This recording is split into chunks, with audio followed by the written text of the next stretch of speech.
Epstein file বিশ্বজুড়ে আলোড়ন তোলা এই কালো অধ্যায় হঠাৎই চলে গেছে আড়ালে। ইরানের বিরুদ্ধে যুক্তরাষ্ট্র ও ইসরায়েলের সামরিক অভিযান শুরুর পর থেকে বদলে গেছে আলোচনার কেন্দ্রবিন্দু। যুক্তরাষ্ট্রের বিচার বিভাগ সম্প্রতি দণ্ডিত যৌন অপরাধী জেফ্রি এপস্টিন সংক্রান্ত কিছু নথি প্রকাশ করলে তা নিয়ে ব্যাপক আলোচনা শুরু হয়।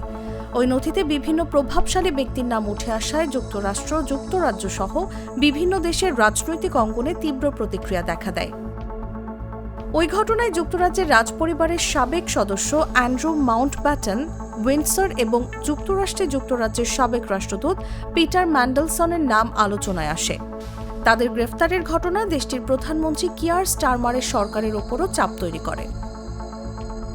72 ঘন্টা ময়েশ্চার লক সমৃদ্ধ লিলি বডি ওয়াশ, শিয়া বাটারের গুডনেস স্কিন রিপেয়ার করে রাখে সফট ও গ্লোয়িং। এছাড়া ইসরায়েলের সাবেক প্রধানমন্ত্রী এহুদ বারাক সহ আরও কয়েকজন প্রভাবশালী ব্যক্তিও তীব্র সমালোচনার মুখে পড়েন।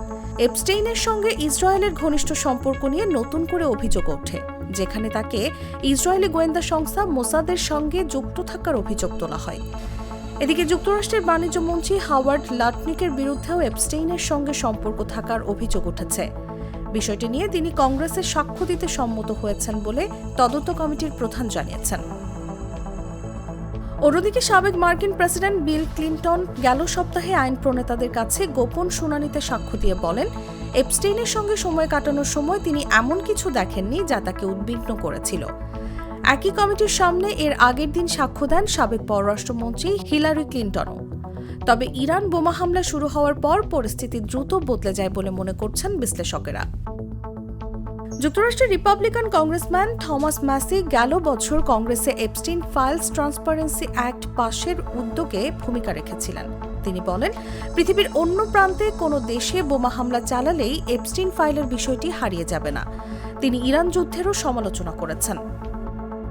এদিকে অ্যাটলাস গ্লোবাল স্ট্র্যাটেজিসের বিশ্লেষক এবং সাবেক ইসরায়েলি কূটনীতিক শায়েল বেন এফ্রাইম বলেন, ইরানের উপর হামলার পেছনে যুক্তরাষ্ট্র ও ইসরায়েলের অভ্যন্তরীণ রাজনীতিও বড় ভূমিকা রাখতে পারে।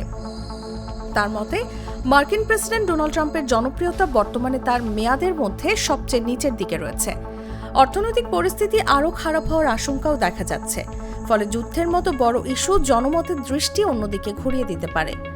বেন এফ্রাইম বলেন, গুগলে এপস্টেইন ফাইল নিয়ে যে পরিমাণ খোঁজ করা হচ্ছিল যুদ্ধ শুরু হওয়ার পর তা হঠাৎ কমে গেছে। অন্তত সাময়িকভাবে হলেও এই যুদ্ধ কংগ্রেস ও গণমাধ্যমের মনোযোগ অন্যদিকে সরিয়ে দিয়েছে। এছাড়াও ইসরায়েলের প্রধানমন্ত্রী বেঞ্জামিন নেতানিয়াহুও হয়তো এই যুদ্ধের মাধ্যমে নিজের জনপ্রিয়তা বাড়ানোর চেষ্টা করছেন বলেও মন্তব্য করেন তিনি। স্থানীয় গণমাধ্যমের খবর অনুযায়ী ইসরায়েলে আগামী জুনের মধ্যেই নির্বাচন হতে পারে।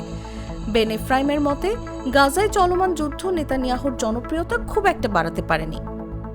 তিনি বলছেন, হামাস তুলনামূলকভাবে দুর্বল প্রতিপক্ষ হওয়ায় সেখানে প্রত্যাশিত রাজনৈতিক সুবিধা পাওয়া যায়নি। বিপরীতে ইরানকে আরও শক্তিশালী প্রতিপক্ষ হিসেবে দেখানো সহজ। সব মিলিয়ে প্রশ্ন উঠছে, তবে কি আড়ালে থেকে যাবে এপস্টিন ফাইল? নিউজ ডেস্ক, জাগো নিউজ।